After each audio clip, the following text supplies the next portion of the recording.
Boys and girls, now, what is the difference between the first question that we did as well as this one here?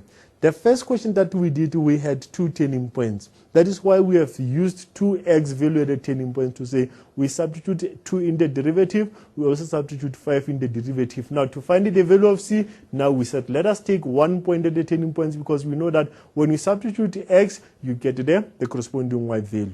Right now, in this case, we have only 1 turning point, which is p here, -1 as well as -1. Right, what we did here, because it's only 1, we know for us to have this point here, first, if you know what is the x coordinate of the turning point, you substitute it in the original to get the y coordinate of the turning point. So that's what we did. And also now to have -1, we need to have the derivative, and thereafter now when I substitute -1 in the derivative, then y will be 0. Then I had the equation 2. Then you solve the 2. Boys and girls, please make sure that you practice the 2 where you have the 2 turning points, and the other one where you have what? The other one where you have one turning points. Right, boys and girls, now of course now I think you are comfortable now using the turning points, the derivative, and then to get the y value. I think you are happy with that one. Right, now I think the last one that you're going to look at under this one where we find the equation is where now we are given now the x coordinate, which is very important. Now the x-intercept of the graph. Right, boys and girls, let me read the statement. The statement here says the graph of f at x is equals to ax to the power of 3 plus bx squared plus cx plus d. And we have g at x is equals to 6x minus 6 as sketched below. Immediately when I look at this one of the question will then be, I must find the value of b, the value of a, b, c as well as d. And now what is g? G is a straight line as well.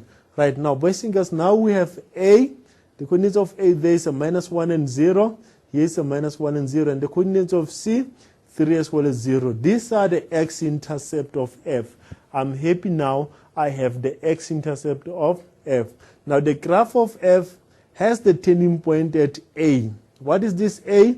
A is also the x-intercept. Now I remember something that we've mentioned earlier on to say if a point is the x-intercept and also a turning point of the graph, it means that point repeats itself, right? Okay, great. I'm happy that you still remember that one.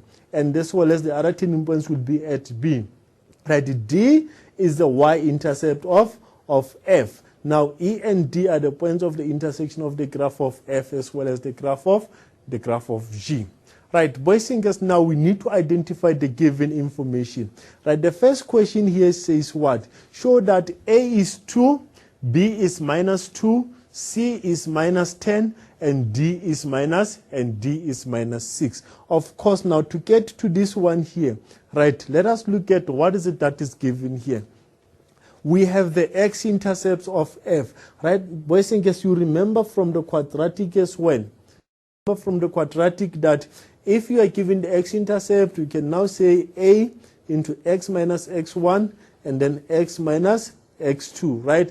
But this time now we are not in quadratic. Now quadratic we have 2 x-intercept, but cubic now we have how many?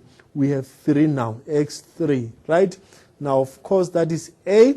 Now we substitute this one here, that is x minus -1. Right, we know that this one repeats itself. You can just put 2 here to say that is a into x minus -1 all squared, or you can write it the way you will understand it. It's very important. Now I can see now the 2 repeats itself. That is x plus 1 as well as x plus 1. Right, now this one here is x minus 3. X is 3 is positive, then it will be x minus 3. Of course, we still have x minus 3 as well on this side. Right, now, from here, boys and girls, you can see now, I'm happy now with everything. I'm happy, I know this is x plus 1, this is x plus 1, this is x minus 1. But now, the problem now is the value of a. Now, the problem now is the value of a. Now, what is it that I'm going to do now to have the value of a? What is it that I'm going to do now? What is that I must do to find the value of a? Of course, I can see now you must say there is a point on the graph. You are right. There must be a point of the graph that we are going to substitute there.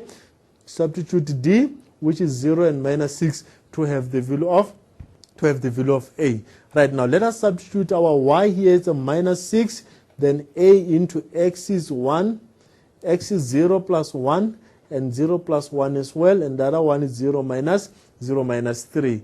Right, boys and girls, when I simplify this one, it's a positive 1 minus 3. Right, this one times 1 is 1, 1 times minus 3.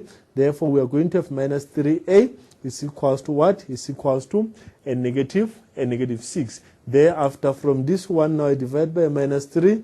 I divide by minus 3. Therefore, a is equals to what? A is equals to 2. Then I'm happy now. I know what is the value of a.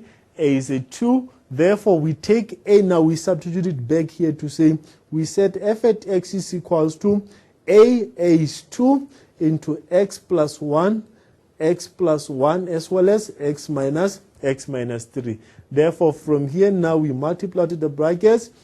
Say this one, these two, I know they will give me what? X squared plus 2x plus 1. That is x squared plus 2x plus 1. Then I still have to multiply it by x minus 3. Boys and girls, you can start with the first two or the last two. Just multiply, then you multiply with the other one later on. Then later on, now we say 2 into x squared times x is x to the power of 3. X squared times minus 3 is a minus 3x squared. And now we are done with this one. 2x multiplied by x. That will be what? That will be plus 2x squared, and 2x multiplied by minus 3. That will be minus 6x.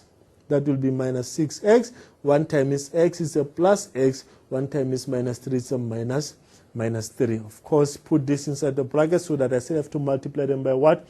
By 2. Then let us simplify now. We have x to the power of 3. Like terms, minus 3x plus 2x. X squared, these are the like terms because x and x, same base and same exponent. Then you're going to have minus x squared here. And also same base, same exponent. Therefore, this one will be what?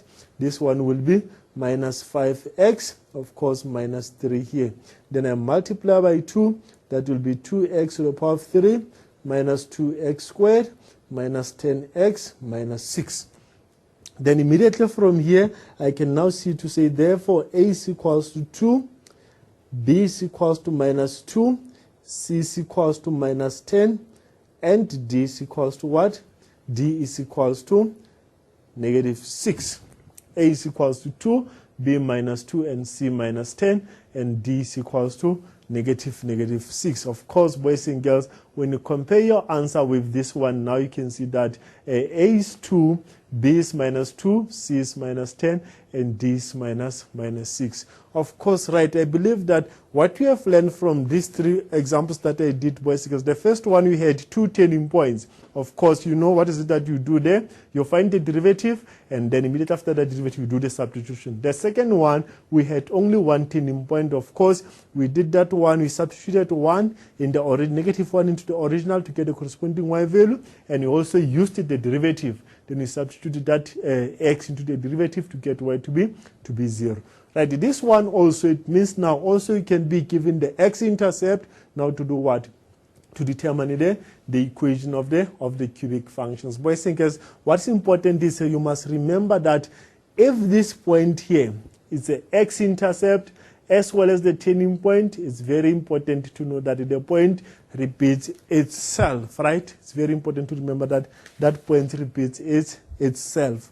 Okay, right. Now, boys and girls, quickly now, in less than 10 minutes, in less than 5 minutes, let us look at the last one. Remember now, these are maybe types of questions that you can expect in that paper, especially under the cubic functions.